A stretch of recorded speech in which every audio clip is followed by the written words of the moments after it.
こんにちは、オズ D です。今回は燃料一つであとは自動で補給してくれる自動木炭製造機の作り方のご紹介です。必要な材料はこちらになります。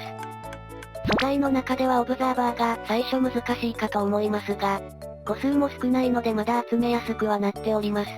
燃料は最初の木炭を作成するために一つだけ必要ですが、別に不要な木材など何でも大丈夫です。アイテム数は数え間違いもございますので、あくまでも目安として参考にしてください。では作り方の方へ移りたいと思います。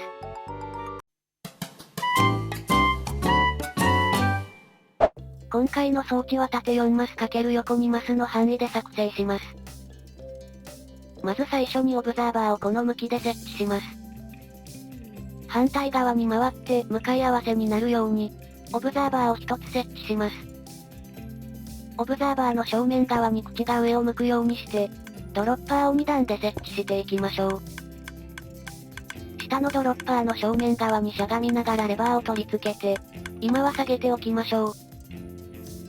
正面左側から下のドロッパーに接続するように、しゃがみながらホッパーを設置しておきます。今設置したホッパーの上に、しゃがみながらかまどを一つ設置します。背面に回ってかまどの後ろに接続するように、しゃがみながらホッパーを設置します。今設置したホッパーの上と左に、しゃがみながらラージチェストを設置します。正面に戻りかまどの上に接続するように、しゃがみながらホッパーを一つ設置します。ドロッパーの上部分にはチェストに接続するように、しゃがみながらホッパーを一つ設置しておきます。かまどの上のホッパーとその後ろに、しゃがみながらラージチェストを設置します。あとは最初の木炭を作成するために必要な、燃料となる素材をかまどに一つ入れます。一番上のチェストに木炭を作成したいだけの原木を入れていきましょう。そうするとかまどで原木が焼かれ始めて木炭が生成されていきます。あとはレバーを上に上げることで、作った木炭が自動で循環してかまどに入ってくれます。木炭が焼き上がるまでは、何か別の作業でもして待ちましょう。時間を空けて木炭がある程度作れたら、背面部分のこのチェストに溜まっていきます。ただこんな感じでチェストの中に、あまり木炭が溜まっていない場合などは、チェストの下のこのホッパーの中に木炭が溜まっているので、そこから回収しましょう。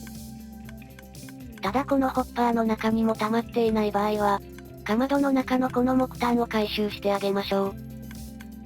う。かまどの木炭は次の木炭を作るために、全部は回収せず一つは残すようにしてください。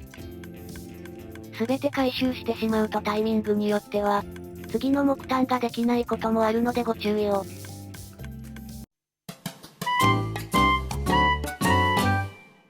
いかがでしたでしょうか？今回は最短1分ほどで作ることができて、燃料も勝手に補充してくれて便利な、自動木炭製造機の作り方のご紹介でした。初心者の方でも簡単に作ることができるので、よかったら参考にして作ってみてくださいね。最後までご視聴いただきありがとうございました。ぜひともチャンネル登録と高評価もお願いします。また他にも色々な装置やトラップの動画もあるので、よかったら概要欄などからご覧になってくださいね。X や Discord でコミュニティなどもやっているので、概要欄からフォローやご参加もぜひお願いします。ではでは、また次の動画でお会いしましょう。バイバイ。猫